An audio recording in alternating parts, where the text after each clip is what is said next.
وقتی بچه بودم بابام همیشه شبا دیر می اومد خونه. بعد یه آهنگ کلاسیک میذاشت و صداشو تا آخر بلند میکرد و کل شب یه چیزی رو تو آشپزخونه میبارید.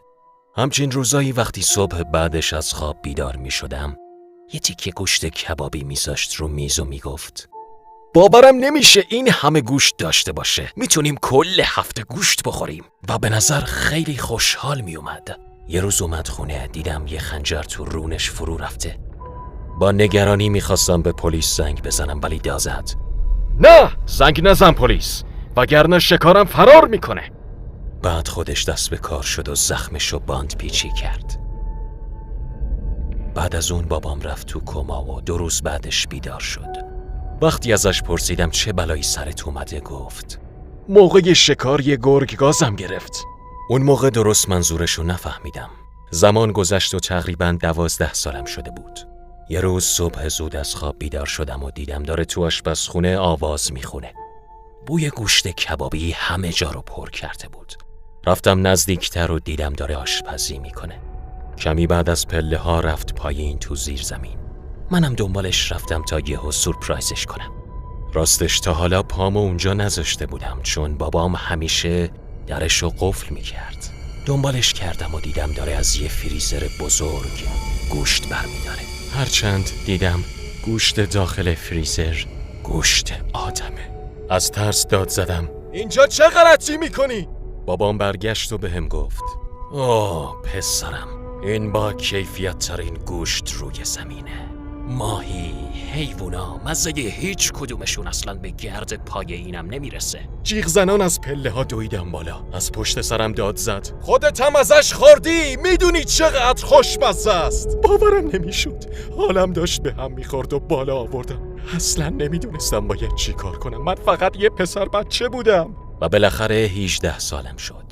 یه روز بابام منو سوار ماشین کرد و گفت با هم میریم تو کوه ها چادر بزنیم. بعد از اینکه رسیدیم بهم گفت که کمین کن و منتظر شکار باش. با گریه گفتم که میخوام برگردم خونه. ولی یه تبر بهم داد و با جدیت گفت نه، وقتش خودت شکم خودتو سیر کنی. از قیافه جدیش معلوم بود شوخی نمیکنه. چادرمونو به پا کردیم و 2 روز اونجا مخفی شدیم. غذایی که از خونه آورده بودم تموم شده بود و هر از گاهی به بدبختی حیوانای کوچیکی مثل خرگوش رو شکار می‌کردم چون به معنای واقعی هیچی واسه خوردن نداشتم. ولی پدرم انگار اصلاً علاقه‌ای به همچین غذاهایی نداشت. چند روز گذشت و بالاخره دیدم یه دختر پسر دارن از اون کوه میان بالا. میخواستم برم بهشون سلام کنم. آخه بعد از مدت‌ها چشمم به یه آدم خورده بود.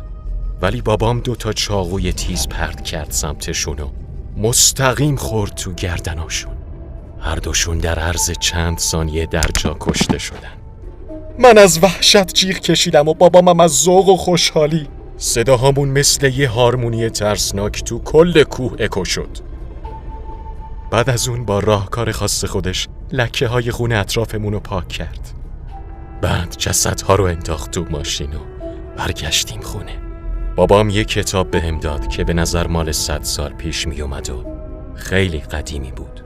تمام تکنیک های این کتاب رو خوب یاد بگیر. اون وقت میتونی یه شکارچی بزرگ مثل من بشی. همینجور که گفته بود تو کتاب 10 تکنیک کشتن آدم با جزئیات نوشته شده بود. تکنیک های مختلف و به شدت بیرحمانی که حتی تو سربازی و هنرهای رزمی هم نمیشد یاد بگیری. دهنم از تعجب وامونده بود. خیلی سعی کردم جلوی کارشو بگیرم. میگفتم که کارت اشتباهه ولی میگفت فقط یه بار امتحانش کن، بعد خودت میبینی چقدر لذت داره.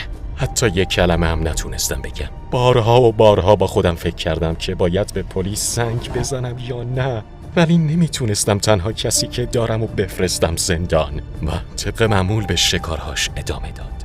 هر روز یه عالم گوشت می آورد تو خونه و در نتیجه بعضی از متعلقات اون آدما هم تو خونمون انبار شده بود. ولی من دیگه نمیتونستم گوشت بخورم. بعد از اون فقط منتظر موقع مناسب بودم تا از اونجا برم. تا اینکه یه روز اتفاقی افتاد که تا آخر عمر نمیتونم فراموشش کنم. وقتی از مدرسه اومدم خونه دیدم پشت میز نشسته. ازش پرسیدم داری چی کار میکنی؟ ولی نه جوابمو داد و نه تکون خورد. بهش نزدیک شدم و دیدم بدنش مثل یخ سرد شده. خیلی شوکه شده بودم. همون موقع از پشتم صدای یه مردو شنیدم. هیچ وقت فکر نمی‌کرد خودشم بمیره، نه؟ فکر نمی‌کرد توسط یکی دیگه شکار بشه؟ با وحشت برگشتم و دیدم یه مرد با تیر کمون سمتم نشونه گرفته. یه لباس تنش بود که با برگ و علف پوشیده شده بود. از وحشت جیغ کشیدم و جونم و برداشتم و فرار کردم. ولی چند ثانیه بعد تیرش مستقیم خورد تو مچ پام. افتادم و داشتم رو زمین میخزیدم، ولی مرد با قدمای سنگین اومد سمتم و گفت بابای تو دوست منو خورد. چاقو رو گرفت نزدیک شکمم و داشتم میمردم از ترس. و تو هم خوردیش، نه؟ خدای من، تو رو خدا لطفا منو نکش. دستامو گرفته بودم و مثلا داشتم بهش التماس میکردم و توی چشم به هم زدم تو گلوش. دادش رفت هوا و دیگه نمیتونست درست نفس بکشه. گلوشو گرفته بود و نفسش بالا نمیومد. آره، یکی از تکنیکایی بود که از تو اون کتاب یاد گرفته بودم. بعد از اون یه چاقو برداشتم و گرفتم نزدیک گردنش.